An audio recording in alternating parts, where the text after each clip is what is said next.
eu quero mostrar uma coisa pra vocês. Nesse momento, agora, enquanto a gente tá falando, tá acontecendo um verdadeiro holocausto no Congo. E ninguém tá falando sobre isso. Eu vou mostrar pra vocês aqui. Vou ler em inglês porque ele traduziu errado, né? O conflito desloca 6,9 milhões de pessoas no Congo. É um recorde, né? Diz a IOM. 6,9 milhões de pessoas no Congo foram deslocadas. Gente, o que eu quero fazer aqui é tratar o que tá acontecendo no Congo com a mesma seriedade que a gente tá tratando a Palestina. A gente sabe que a África é ignorada pela mídia ocidental. A gente sabe disso. A gente sabe. E as pessoas do Congo não têm as mesmas ferramentas que as pessoas de Gaza para conseguirem ser vistos. Eu fui até a IOM, busquei o material, e o material é muito escasso. Eu vou ler aqui, porque o que a Reuters está repercutindo é basicamente o que saiu na IOM. Deixa eu traduzir de novo aqui e vou falar um pouquinho sobre o que está acontecendo para vocês, para depois dar um recado. Johannesburgo. O conflito e a escalada da violência desenraizaram um recorde de 6,9 milhões de pessoas na República Democrática do Congo, principalmente no leste do país, disse a Organização Internacional para as Migrações, a OIM, que ele traduziu como OIM, né? Anos de conflitos rebeldes e desastres naturais recorrentes ajudaram a alimentar uma das maiores crises humanitárias do mundo. A maioria dos que foram forçados a fugir de suas casas vivem nas províncias orientais de Kivu do Norte, Kivu do Sul, Ituri e Tanganyika, também conhecida como região dos Grandes Lagos na África, de acordo com dados coletados pelas Nações Unidas. Somente em Kivu do Norte, até 1 milhão de pessoas foram deslocadas devido ao conflito em curso com o grupo rebelde M23 liderado pelos Tutsis. Abre aspas. Durante décadas, o povo congolês tem vivido uma tempestade de crises. A escalada mais recente do conflito desenraizou mais pessoas em menos tempo, como raramente visto antes, disse Fabian Sambussi, chefe da missão da OIM no Congo. A OIM disse, desde junho, que construiu 3.347 abrigos de emergência e distribuiu 7.715 kits com suprimentos não alimentares, mas alertou que as operações continuam subfinanciadas. Basicamente, o relatório da OIM é esse, tá? Eles não trouxeram muito mais notícias, para além de números das ajudas da OIM, que não importa tanto agora. Deixa eu procurar. Aqui. Deixa eu ver se esse mapa aqui tá bom. Aqui, ó. O conflito, gente, tá rolando nesse lado aqui, ó. Nós temos aqui Kivu do Norte, que é um dos grandes epicentros do conflito. E nós temos a capital dessa província, que é Goma. Goma é uma cidade, uma das maiores cidades do país. Kivu do Norte faz fronteira com Ruanda. Ruanda é pivô desse conflito, tá? Caso vocês não saibam, Ruanda é basicamente, fazendo uma aproximação grosseira para vocês entenderem qual que é a questão. Ruanda é a Israel da África Central. E da África, se você considerar a África Oriental. Em que sentido? Ruanda é um enclave imperialista no meio da África. O que acontece? Existe esse grupo chamado M23, que é um grupo guerrilheiro de liderança Tutsi, que é financiado por Ruanda, que por sua vez é financiado pelo imperialismo estadunidense, britânico, francês e por Israel. Esse grupo é que tá fazendo uma série de rebeliões em Kivu do Norte e em Ituri também, ocupando espaço, entrando em conflito com o governo e deslocando a população. Gente, quando eu digo holocausto, eu não tô brincando, porque as pessoas não estão sendo só deslocadas. Nós temos, e aí gatilho pra caralho, tá? Muito gatilho, se você é sensível. A quantidade de denúncias de abuso de mulheres é de um nível que eu não consigo conceber, tá bom? Não vou entrar em detalhes aqui, depois vou alertar mais e mais ainda quando a gente for falar desse tema em detalhes. Mas os números são assustadores. Assustadores. E a população de Goma, principalmente, da cidade, está fazendo protestos contra os soldados da ONU. Não, deslocado é de refugiado interno. O Congo tem o maior número de refugiados internos do planeta hoje. Quem promove a violência? É isso que eu tô tentando investigar com a Duda pra trazer pra vocês na semana que vem, tá?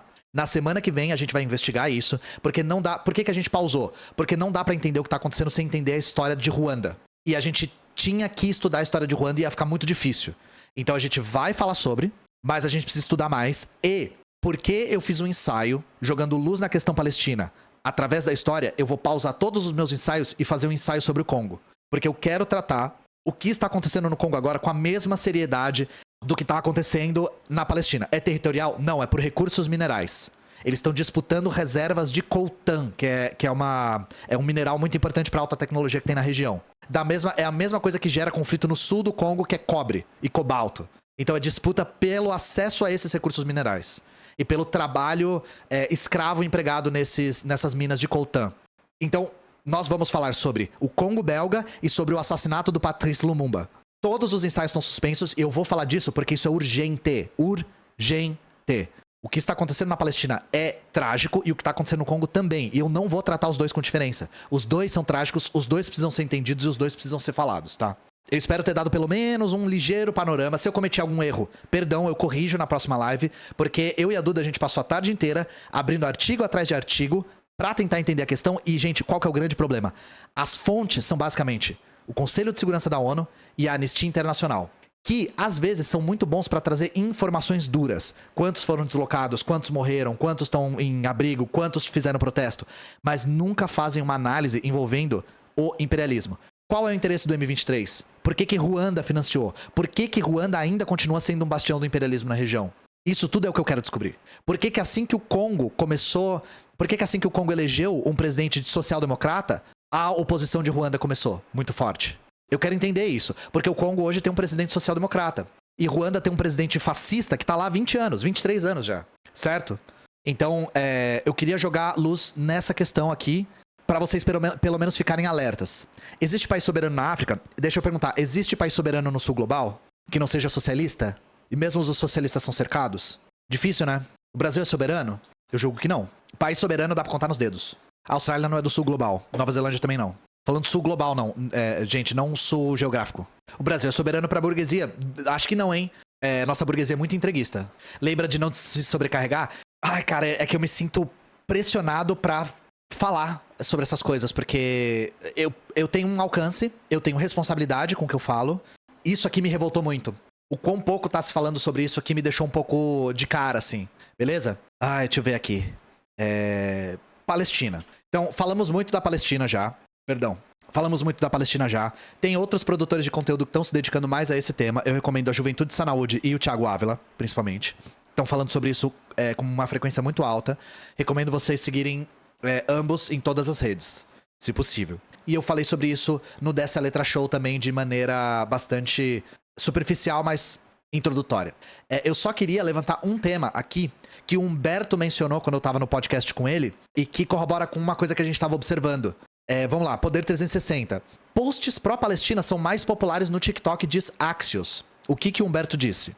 Vou repetir o que ele falou. A Guerra do Vietnã foi a primeira guerra televisionada da história. E isso causou um revés. Começou a ter protestos bastante robustos nos Estados Unidos por conta do contato que eles tiveram com as imagens de brutalidade no Vietnã. Isso influenciou bastante a vitória do Vietnã. Claro que o papel principal foi dos Viet Minh, né? Que derrotaram na bala mesmo os americanos, mas a propaganda influenciou muito, muito. E na Guerra do Iraque eles não cometeram o mesmo erro. A Guerra do Iraque foi muito velada.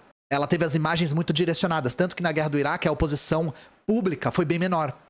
Agora, hoje em dia, por conta da internet, não dá mais pra controlar tanto. Claro, a internet é controlada por grandes veículos bilionários, mas ela tem margem, coisa que a televisão não tem. Imagina o desespero durante a Guerra do Iraque, vendo tudo aquilo passar na televisão, sabendo que é mentira, sabendo que aquilo tá enviesado, sabendo que aquilo é só um lado, e não poder fazer absolutamente nada. É difícil, né? Só que, quando a gente tava conversando sobre, o Humberto falou assim, eu tenho visto muito movimento pró-Palestina, mas será que a gente tá numa bolha? Será que a gente só tá vendo o nosso lado? Será que os números corroboram com isso? E na real, sim, corroboram com isso. Então vamos dar uma olhada aqui nessa matéria. O levantamento da Axios, publicado nessa terça-feira, mostra que publicações a favor da Palestina no TikTok tiveram mais visualizações do que postagens pró-Israel. Segundo dados da rede social analisados pelo Jornal Digital, foram feitos no mundo 210 mil posts com a hashtag #StandWithPalestine, apoiamos a Palestina em tradução livre, sendo 123 mil de 16 a 23 de outubro e 87 mil de 23 a 30 de outubro. O número de visualizações das publicações nos dois períodos somam 296 milhões. Já os conteúdos com a hashtag #StandWithIsrael, apoiamos Israel, em tradução livre, foram 17 mil, sendo 8 mil de 16 a 23 e 9 mil de 23 a 30 de outubro. O número de visualizações das publicações nos dois períodos ficaram em 76 milhões. Vamos ver o gráfico aqui, porque tá muito abstrato, né? Olha o nível, gente. É muito maior. O Stand With Palestine é muito, muito, muito, muito maior. A pronúncia é Palestine? Não, é Palestine. Em inglês eles falam com I, como eles pronunciam em inglês, tá? Em árabe é Palestina, em português é Palestina. O nome dos países se adapta à língua, né? Em inglês é Palestine. Gente, a tese do Humberto estava correta. E não estava só correta. Estava muito correta. Isso aqui tá muito mais do que eu imaginava. Porque, cara, O controle dos veículos de mídia pró-Israel é insano. Se vocês viram televisão e jornal de grande circulação nos últimos tempos, é enlouquecedor. Só que o massacre tá ficando tão grande, que tá começando a ficar difícil de ignorar. As imagens não param de circular na internet. E aí, de um lado, nós temos o boato de 40 bebês decapitados que não tem foto, não tem evidência, já foi desmentido, contraposto a fotos de milhares e milhares e milhares e milhares de crianças palestinas mortas. Fotos, uma foto atrás da outra. Não é guerra, é massacre, exato. O TikTok ser chinês tem a ver com isso? Eu não sei. As redes da Meta estão pesando muito, muito a mão. Tipo, o Thiago levou um gancho fudido da Meta por publicar aquele vídeo sobre a Palestina, falando sobre Gaza ser uma prisão a céu aberto. Mas tem gente que disse que levou gancho do TikTok também. Sacaram? Então a gente tá vendo... E olha só, gente, vou fazer uma prospecção aqui, né? Vou fazer uma conjectura. Thiago Ávila, não o Chavoso, Thiago Ávila. Vou fazer uma conjectura aqui, uma previsão. Essa guerra vai demonstrar pro imperialismo que a internet é algo muito poderoso pra conseguir formar opinião pública. E nós veremos o que aconteceu na guerra do Iraque, que é o controle das mídias, no próximo conflito ser feito na internet. Essa aqui é a minha conjectura, tá? O que vocês acham? A conta do Thiago caiu do TikTok por causa disso. Então, o TikTok não é tão isento assim. Mas o TikTok pode ser denúncia em massa, que tem isso também. Tem que ver, né? Não sei. Qual dos dois tá melhor? Não sei. Eu não tenho publicado sobre a Palestina nessas redes. Eu vou publicar talvez hoje, aí eu vou ver se eu vou tomar gancho. A cobertura do ICL tá muito boa. Eu vou recomendar dois outros veículos, tá? Cobertura do ICL... muito boa, muito mesmo. E o Breno Altman da Opera Mundi. O Breno tá criando material bom pra caramba. Gente, de verdade, vão no YouTube, se inscrevam no Opera Mundi, assistam o conteúdo do Breno Altman sobre a questão palestina. É um dos conteúdos mais rigorosos e mais ricos que eu assisti nos últimos tempos. Vai tirar todas as dúvidas que vocês têm, tá? Sobre sionismo, sobre o Hamas, sobre o que o Hamas quer, sobre os Estados Unidos, sobre os evangélicos no Brasil que apoiam a Israel. De verdade, de verdade. E, óbvio, eu tô deixando vários criadores de conteúdo pra fora. Não vou conseguir contemplar todo mundo, mas eu tô tentando pelo menos indicar alguns. Opera Mundi é o canal. Opera Mundi. Tem site e tem canal no YouTube. E o Breno tá sendo muito atacado, tá? Então prestem solidariedade a ele também. Então eu queria mostrar essa parte aqui pra vocês de mídias sociais. Agora, a respeito da Palestina, fica aí as orientações, certo?